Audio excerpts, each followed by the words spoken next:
बीड लोकसभेची निवडणूक रंगात येताना दिसत आहेत। शरद पवार गटाचे जे नेते आहेत बजरंग सोनवणे यांनी पायाला भिंगरी लावून ते मतदारसंघामध्ये फिरताना दिसत आहेत आणि सातत्याने त्यांच्यावर टीका देखील पंकजा मुंडे असतील धनंजय मुंडे यांच्याकडून होताना दिसते। आज देखील पंकजाताई आणि धनंजय मुंडे यांनी त्यांच्यावर टीका केली। पप्पा धनंजय मुंडे असे म्हणले की एखाद्याने हिंदीमध्ये विकास काय आहे असं जरी तुम्हाला विचारलं त्याचं उत्तर देखील तुम्हाला देता येणार नाही असं धनंजय मुंडे म्हणले। आदरणीय पालकमंत्री महोदय खूप उंचीचे नेते या बीड जिल्ह्यात आहेत।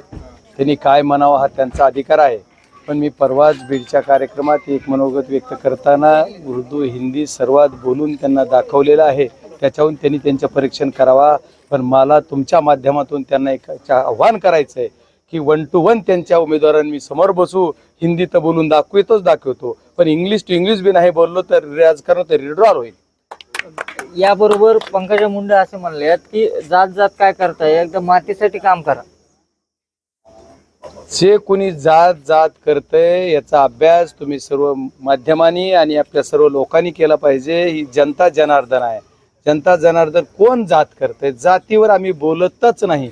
आम्ही पुरोगामी विचाराचे आमचे नेते, माझा पक्ष पुरोगामी विचारावर चालविण्यात माझे नेते चालवतात। त्याच्यामुळे जात पात तिच्या पलीकडे जाऊन शीख साई मुस्लिम सर्व हिंदू मुस्लिम शीख साई सर्वांना एकत्रित घेऊन आम्ही सर्वजण काम करत आहोत। त्यांना माझ्यासारख्या एका सर्वसाधारण कार्यकर्त्यावर एवढ्या खालच्या पातळीचं बोलायची वेळ त्यांच्यावर आली।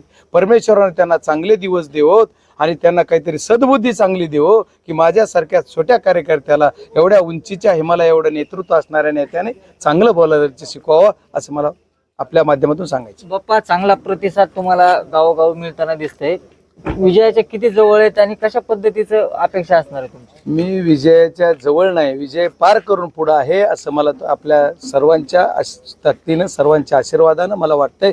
ज्या लोकांचा मला प्रतिसाद मिळतोय आणि यांच्या बोलण्यात जी यांचं दिसतंय त्याच्यावरूनच तुम्हाला कळतंय त्यांना काय वाटायला येते।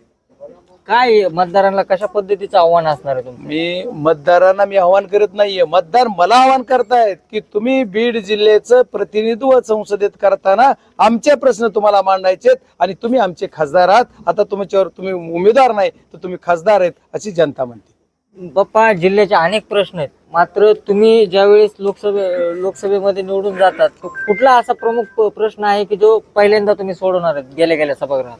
एकच माझं सर्व बीड जिल्ह्यातील जनतेला कळकळीची विनम्र विनंती आहे, या बीड जिल्ह्यातल्या माझ्या जनतेचं दरडोई उत्पन्न वाढवण्यासाठी मी लोकसभेत गेल्यानंतर पहिल्यांदा त्याला उपक्रम देईल आणि तो प्रत्यक्ष अंमलबजावणी करून त्याला आपल्या जिल्ह्यात राबवल असा पहिल्यांदा शब्द देईल।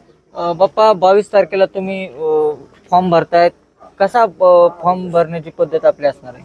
नाही, मी आणखी 22 तारखेला फॉर्म भरणार आहे की कितीला भरणार आहे असं काही कुठं जाहीर केलेलं नाहीये। माझे पक्षश्रेष्ठी काय आदेश देतील आणि सर्वजण मिळून काय सांगतील त्याप्रमाणे कधी फॉर्म भरणार आहे कसा भरणार आहे ते येणाऱ्या काळात कळवेल।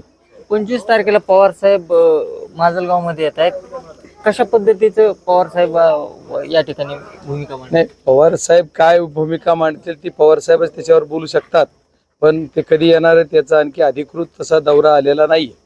त्यामुळे बीड लोकसभेची निवडणूक किती रंगात आली यावरून आपल्याला स्पष्ट होताना दिसतंय। उद्धव मोरे, जय महाराष्ट्र, बीड।